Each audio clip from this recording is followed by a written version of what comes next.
Kita sering mengalami fenomena aneh, di mana gaji yang meningkat tidak membuat kita bahagia untuk waktu lama. Otak kita cepat menyesuaikan diri dengan standar baru, sehingga rasa puas awalnya berkurang.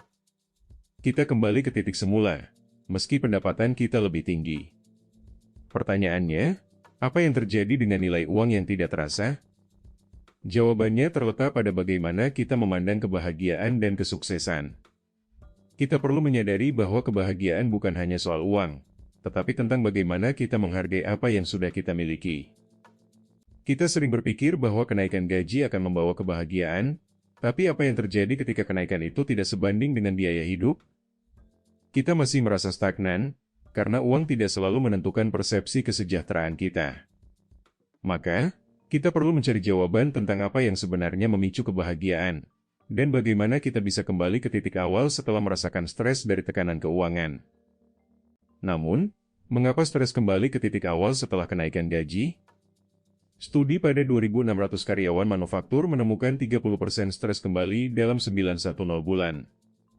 Survei 2023 mencatat 57% pekerja tak merasakan kepuasan setelah 6 bulan. Sebanyak 38% melaporkan tekanan psikologis meningkat karena ekspektasi baru.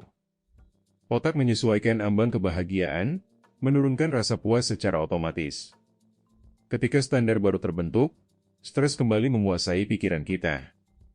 Adaptasi cepat menggerogoti motivasi, membuat manfaat kenaikan gaji terlewat. Mari temukan cara memutus siklus ini agar kebahagiaan tetap bertahan lama. Kita semua pernah merasakan betapa beratnya beban kerja yang menumpuk, sampai kebahagiaan terasa menipis. Saat kita memberi ruang bagi diri sendiri, memangkas jam kerja, meluangkan waktu untuk hening, kita menemukan kembali keheningan yang menyejukkan hati. Mengalihkan sebagian anggaran untuk pengalaman, bukan sekadar barang, membuka mata pada keindahan dunia yang tak terduga. Perjalanan singkat atau belajar hal baru menumbuhkan rasa hidup yang lebih dalam. Dan ketika penghargaan datang bukan dalam bentuk uang, melainkan pengakuan, pelatihan, atau dukungan mental, rasa memiliki tumbuh kuat. Dengan 3 langkah sederhana ini, kebahagiaan kembali ke titik semula, dan jalan keluar pun terbuka lebar. Jika kita memahami 3 kunci tersebut, langkah selanjutnya adalah mempraktikannya dalam keputusan sehari-hari. Negosiasikan jam kerja fleksibel atau opsi remote untuk menciptakan ruang pribadi. Alokasikan sebagian pendapatan tambahan ke dalam budget for experiences, seperti kursus singkat. Pengalaman tersebut menghasilkan kenangan tahan lama, memperkuat rasa makna lebih daripada barang. Dorong budaya perusahaan yang menilai penghargaan non-uang, misalnya program mentor atau sesi kesejahteraan.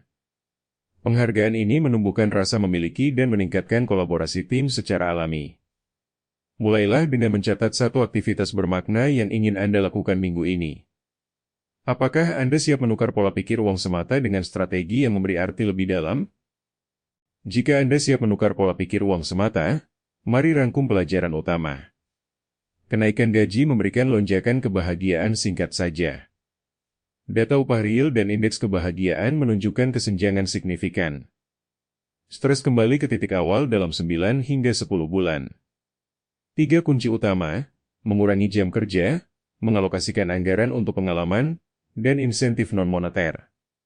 Mulailah dengan negosiasi fleksibilitas, rencanakan pengalaman bermakna, dan bangun budaya penghargaan.